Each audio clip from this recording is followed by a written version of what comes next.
C'est un fait. Beaucoup rêvent d'être une rockstar, un footballeur de Champions League ou de découvrir un trésor. Au total, 460 lingots d'or sont remontés à la surface. On peut faire le deuil des deux premières options, mais pas de la troisième. Et donc, la chasse au trésor commence après avoir visionné un reportage de Pierre Huidard réalisé dans le cadre de l'émission Un village à Blicky.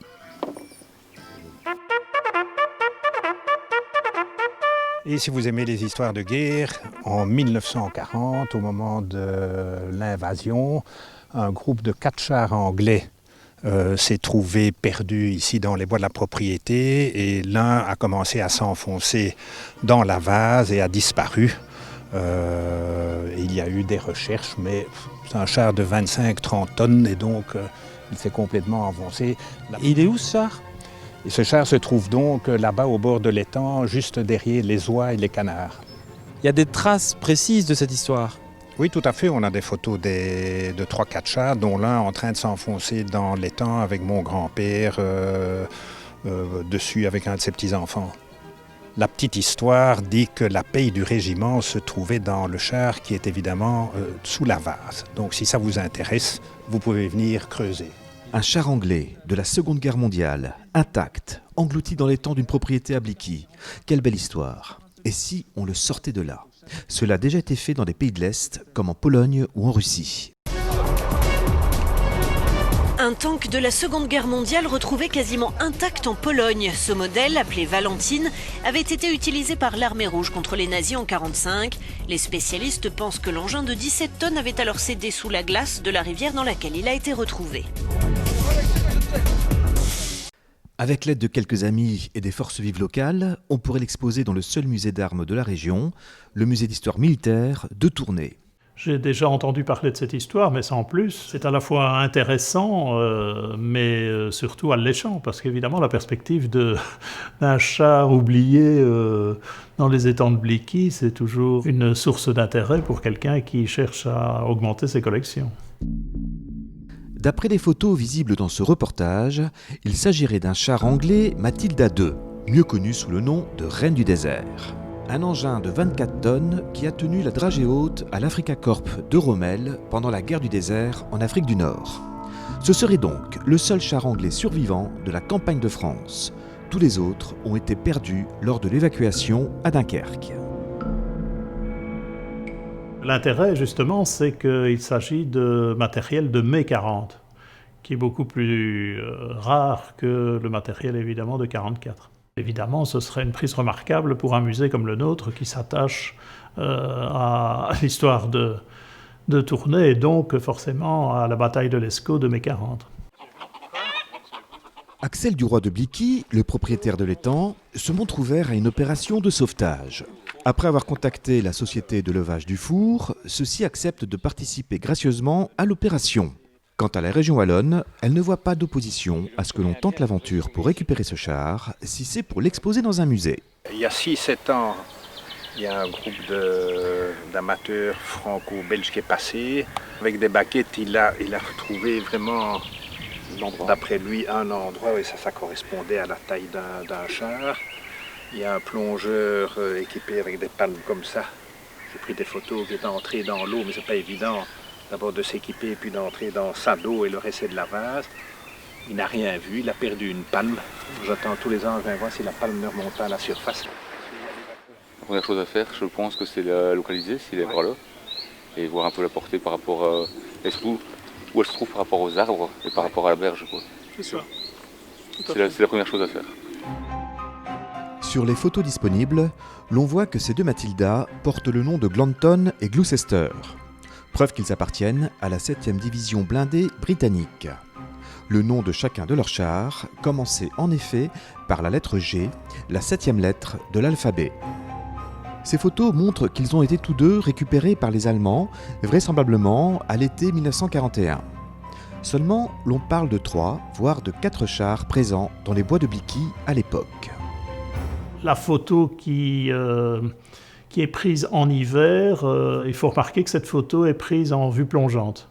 Donc, à moins de supposer qu'on on soit monté sur une échelle, ce qui est peu probable. Forcément, il y avait quelque chose qui permettait de se surélever par rapport à la carcasse du char, qui est tout de même assez haute. Donc on pourrait imaginer qu'il y a un char de tête qui se trouve à l'endroit où a été prise la photo. Ça, c'est l'hypothèse évidemment la plus favorable, à laquelle on pense tout de suite. Y avait-il un troisième engin avant ces deux chars photographiés? Un char qui se serait donc embourbé. Complètement embourbé, oui, lui. D'après Axel Duroy, il y aurait sous 1 mètre d'eau plus de 6 mètres de vase, de tourbe et d'argile. Jusqu'à quelle profondeur ce char se serait-il enfoncé? Je contacte quelques amis et l'on bricole 2-3 systèmes de détection électromagnétique avec des perches de bambou longues de 3 mètres. Du pur bricolage, mais d'une naïveté touchante. La roche est à 7. Donc le char, mettons qu'il est posé sur la roche, t'as encore 2 mètres que tu gagnes, donc t'es plus qu'à 5. 5, on y est. Bon, si c'est 5 mètres d'eau. Plus 1 mètre d'eau. 6. Bah, tout juste. On va faire un truc, mais... Costaud, quoi. Ouais, costaud. Sinon, ça va fléchir tout le temps. Et regarde, tu vois, on va appuyer. Et ça va partir. Et ça va partir. Hein. Et ça va casser, même. Tu vois?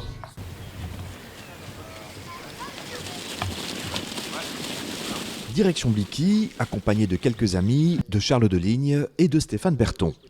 Un amateur d'histoire militaire qui pensait déjà avoir localisé ce fameux char il y a quelques années avec des baguettes de sourcier. 2 témoins de l'époque nous confirment avoir vu une colonne de chars anglais à Blicky en mai 40. L'un d'eux nous assure avoir vu plusieurs chars dans la propriété, dont un près de l'étang. Vous aviez quel âge? Vous avez quel âge? 8-9 ans, hein? 9 ans. C'est-à-dire, il y avait sûrement eu une alerte et ils se sont camouflés. Ils sont rentrés dans le bois. Hein.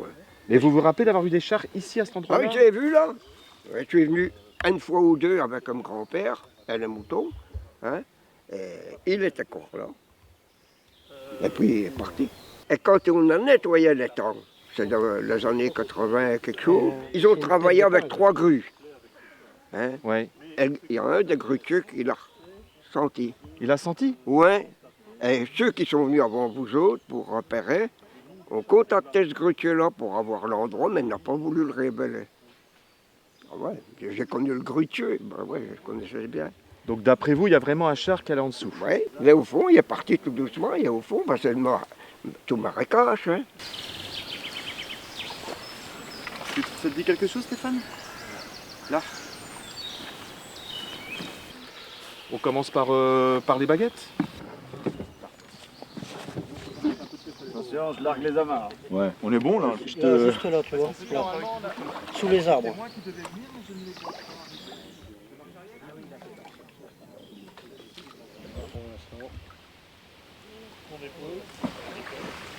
On a ça s'écarte légèrement, pouf, on est dessus.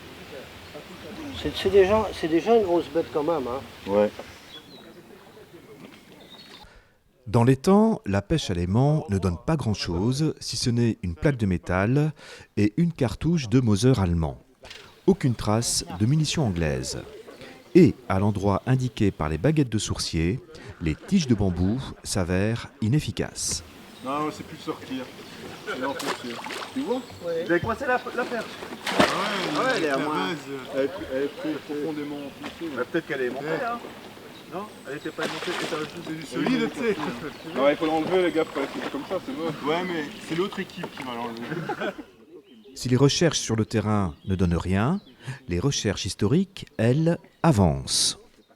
En fait, l'histoire de ces chars, c'est simple. C'est l'histoire du BEF, du British Expeditionary Forces, lors de la campagne de mai 40. Le 10 mai 1940, lors de l'invasion allemande, évidemment, le BEF franchit la frontière.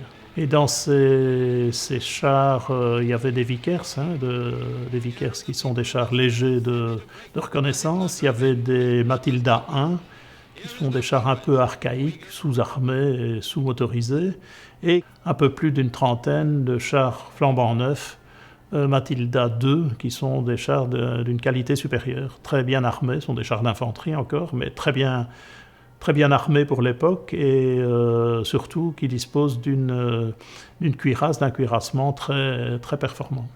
Leur point de ralliement, c'est la forêt de Soignes. Et donc, ils doivent assister, ce sont des chars d'infanterie, ils doivent assister les troupes britanniques au sol. Et les choses s'accélèrent pour eux. Oui, parce que les choses ne marchent pas aussi bien qu'on pouvait le penser. Et donc, l'avance allemande est foudroyante. Et donc, ces chars, avant même d'être déployés, les chars britanniques, avant même d'être déployés, font retraite vers l'ouest. Et vers Enghien, parce qu'à Enghien, normalement, doivent les attendre des wagons plats sur lesquels on les rembarquerait en direction de la frontière française. Et ces wagons ne sont pas là. Et donc c'est une odyssée qui commence pour ces unités, parce que ces chars sont très lents, ils font du 25 à l'heure, c'est pas énorme évidemment, et ils doivent emprunter la route nationale, la route Bruxelles-Tournai, Lille, et évidemment ils l'empruntent sous le feu de l'aviation allemande qui attaque sans arrêt.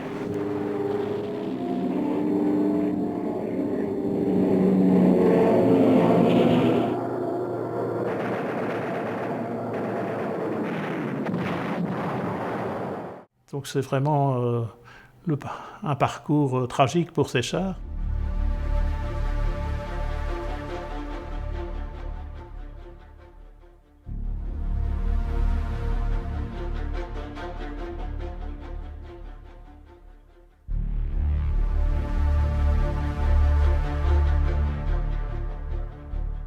Beaucoup de convois britanniques sont touchés par les attaques de Stuka et de Dornier. Et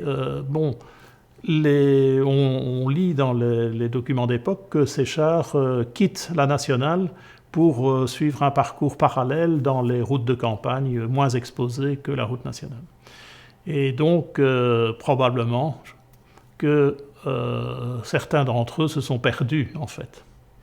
Et ceux qu'on va trouver à Blicky sont certainement 2 chars perdus. Notre équipe décide alors de passer à la vitesse supérieure et prend contact avec l'INISMA, une société montoise spécialisée dans l'étude de sol. Ils sont partants pour nous suivre et sonder les temps.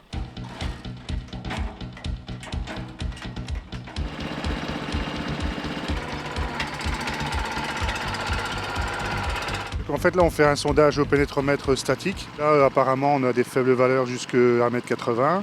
Et puis, on arrive dans l'argile.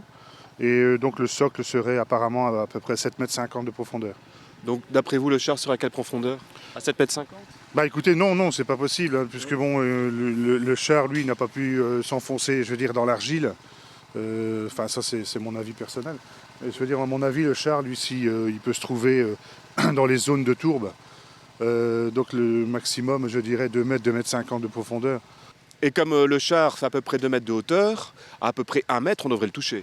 Bah, à mon avis, oui, il n'aurait pas pu s'enfoncer au-delà de 3 mètres, 4 mètres. Donc, à mon avis, maximum 2 mètres, on devrait le piquer, le toit du char, quoi. Pendant 2 jours, l'INISMA sonde l'étang de Blicky. Entre-temps, Charles Deligne fait une découverte extraordinaire.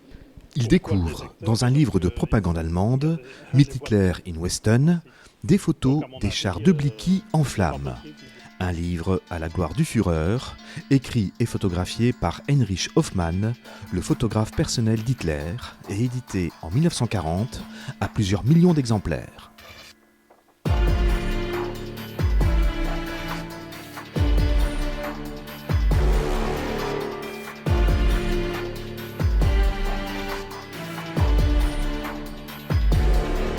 On découvre avec surprise une photo de ces 2 chars. On reconnaît très bien les noms, en tout cas le nom du premier, et on découvre que ces chars ont été photographiés et incendiés. On voit d'ailleurs un bidon, probablement de pétrole, qui se trouve encore devant le char, on le distingue sa forme, et c'est probablement le pétrole qui a servi à mettre en scène la photo de manière à faire penser à une attaque victorieuse de l'aviation allemande. D'ailleurs, la légende est tout à fait explicite puisqu'elle dit voilà comment on finit la plupart des chars anglais.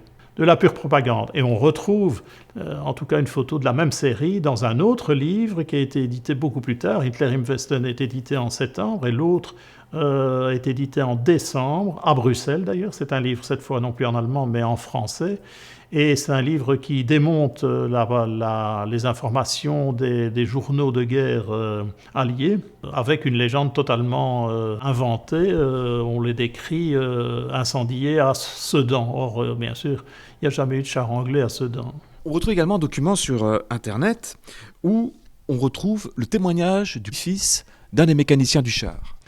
Oui, alors dans un forum britannique, nous avons eu la surprise de découvrir la relation par un membre de ce forum d'un accident, plus exactement, qui est survenu à son père, qui était un mécanicien attaché à cette unité, au 7e régiment de chars. Et la relation, c'est que de cet accident prouve que ces chars sont bien tombés en panne près de la frontière franco-belge. Et le père de ce témoin donc, a eu pour tâche de rendre ces chars inopérants, pour qu'ils ne tombent pas en bon état aux mains des Allemands. Et malheureusement, il a déclenché un court-circuit qui l'a brûlé très grièvement, au point que ses camarades lui ont proposé de le laisser sur place, aux bons soins des Allemands qui arrivaient. Et lui a refusé, il a exigé d'être emporté, il a été soigné rapidement et il a réussi le prodige d'être rembarqué à Dunkerque. Et finalement, il a été soigné et il a survécu à la guerre. Sur le net, une autre photo de ces chars circule et nous donne un indice précieux. Ces chars sont abandonnés et on voit très bien sur le côté les boîtes de bandes de mitrailleuses ouvertes, les bandes de mitrailleuses éparpillées, parce que ces chars étaient armés d'un canon et d'une mitrailleuse en calibre 302 British. Donc, quelque part, c'est une piste. Si on trouve ces munitions, on sait où se trouver les chars. Ah, c'est clair que, évidemment, si on a le bonheur de tomber sur un lot de munitions britanniques, ce serait indicateur de l'endroit où se trouvaient les chars. Après des dizaines de coups de sonde autour de l'étang, toujours rien. Tous les essais sont infructueux. On se demande même si des chars anglais se sont un jour perdus à Blicky. Alors là, je sais plus l'enfoncer. Alors Nico, ça avance ton char? Bof, bof. Allez. Mais quelques mois plus tard, je reçois un coup de fil d'Axel Duroy qui nous propose de repasser une dernière fois sur sa propriété. Bon, bah écoutez, on arrive. Vous avez une nouvelle théorie quant à la localisation de ces chars? Mais ça n'est pas une théorie parce que, en fait, je me suis rappelé, mon frère aîné avait 9 ans en mai 40 et je l'ai interviewé. Il m'a dit qu'il se rappelait avoir vu ces chars tirés par les Allemands quelques mois plus tard et passer derrière une maison familiale. Et donc, je me rappelle à peu près l'endroit possible où ils étaient, c'est-à-dire près d'une vieille source qui a un dessus un peu surélevé en béton. Et c'est à cet endroit-là que les photos auraient été prises. Donc, on peut aller voir de ce côté-là. Eh bien, allons-y. Et on y va. On les a quand même retrouvés devant le château. À mon avis, c'est plutôt par là. Parce que une des hypothèses, c'est vrai que si les chars sont hauts, mais si vous êtes ici debout, ça tient encore une ancienne source. Comme ça, s'ils sont un peu enfoncés à droite là, on est plutôt à droite que là.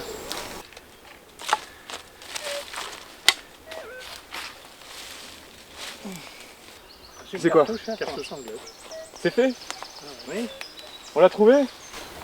Comment vous voyez que c'est une cartouche anglaise? Une cartouche à bourrelet. Pour moi, c'est du 303 British. Oui. C'est possible que ça soit la cartouche qui était sur le char? Oui, oui. C'est elle? Ah, oui. Il devait avoir une mitrailleuse. Les mitrailleuses, lors de la campagne de 40, sont des mitrailleuses en calibre 303. Et alors après, ils adoptent le 792 allemand pour les campagnes d'Afrique du Nord, par exemple. Et ça ce serait une... Ça, à mon avis, c'est une 303 British. Mais donc on devrait en trouver d'autres ici. Ah oui. Hey, une deuxième. Ah oui, ah, c'est là. C'est là. Alors, donc ça a été photographié de ce truc-là. Ah, ouais. Attends, c'est pas fini. Il n'y a pas de troisième. Là. Encore une. Alors donc, monsieur Duroy, pas trop déçu?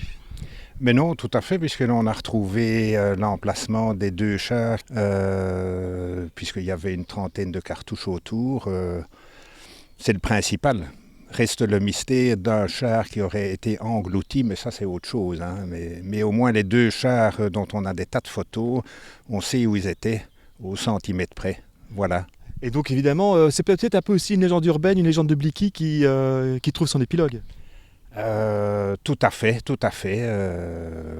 Voilà, il y aura peut-être de nouveaux éléments plus tard. C'est un petit peu comme les feuilletons à épisodes. Hein. C'est la saison 3, l'épisode 2. Il y aura peut-être encore une saison comme dans Game of Thrones. Vous pensez qu'il y a peut-être encore l'espoir, qu'il y a encore un char qui traîne? Comment disent les Anglais? Never say never. C'est cette fontaine maçonnée qui a servi en fait de promontoire pour prendre les photos en vue plongeante. Et donc pour vous, c'était donc une légende urbaine, il n'y aurait jamais eu de char à Blicky? C'est difficile à dire, hein, parce que les témoignages des survivants nous indiquent un lieu très différent de celui où on a découvert les munitions. Vous l'avez vu? Je l'ai vu. Et il y avait 4 chars ici? Non, un. Un seul? Un seul. Moi j'ai vu un seul. Mais après la guerre, il y en a eu près de la tour. Mais c'était après la guerre. D'accord. Ici, c'était... Pendant la guerre? À l'évacuation. À l'évacuation. À l'évacuation. Ouais. Et eux affirment qu'il y a bien un matériel immergé. Maintenant, est-ce que c'est un char ou un autre véhicule? On peut imaginer un Bren Carrière, par exemple, hein, qui était couramment utilisé en mai 40, qui a été immergé là, que les Allemands n'ont pas retiré. C'est tout à fait possible. Donc pour vous, c'est encore possible qu'il y a quelque chose, un monstre du Loch Ness ici, dans cet étang de Blicky? C'est très possible, malheureusement, évidemment, compte tenu du fond. Hein, de l'importance de la couche de vase, il semble qu'on ne pourra jamais l'affirmer. En tout cas, c'était une belle histoire. C'est une magnifique histoire, parce que bon, ça nous permet de retracer finalement, c'est un de ces multiples épisodes de la campagne de mai 40, et bon, voilà, on démonte en partie une légende locale, mais bon, le fait historique reste là. Si l'histoire est remontée à la surface, ce n'est hélas toujours pas le cas du char. Mais l'aventure fut belle par ses rencontres et ses découvertes. Quant aux étangs de Blicky, ils gardent toujours enfoui leurs secrets.